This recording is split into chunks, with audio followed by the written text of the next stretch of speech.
Saudi আরবে আমার একটা বন্ধু আছে যে বিরিয়ানি শপে কাজ করে। অনেক সময় সে বিরিয়ানি আমাকে দিয়ে থাকে। আজকেও সে একইভাবে বিরিয়ানি দিয়েছে, তবে এটা ছিল অনেক বেশি। পুরো এক প্লেট বিরিয়ানি আর 4 পিস মুরগি, যেটা সৌদি আরবে টাকায় আনুমানিক 60 থেকে 70 রিয়াল হবে। বাংলাদেশের হিসাব করলে মিনিমাম 1800-1700 টাকার মতো হবে বিরিয়ানি।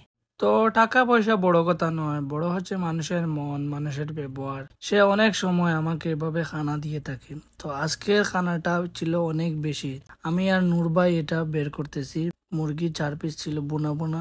আমার পাশে যে লোকটিকে দেখতেছেন সে হচ্ছে নূর ভাই, তার বিরিয়ানি খুব পছন্দ। আরো দুজন আছে, তারা ফ্রন্টে কাজ করতেছে, তারা আসে নাই। আমাদের দোকানে কাস্টমারও ছিল, তাই আমরা লেট না করে খাওয়া শুরু করলাম। টেস্টটা অনেক দারুণ ছিল। সামনের ক্যামেরা দিয়ে ভিডিও করার কারণে বোঝা যাচ্ছে আমরা লেফট হাত দিয়ে খাচ্ছি, আসলে আমরা রাইট হাত দিয়ে খাচ্ছিলাম।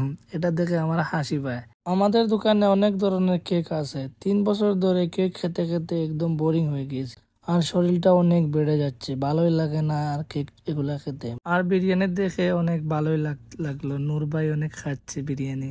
তারপরে আজিজ ভাই এসে গেল, মুরগির পিসটা কিভাবে খাচ্ছে দেখো, অনেক মজা করে খাচ্ছেন।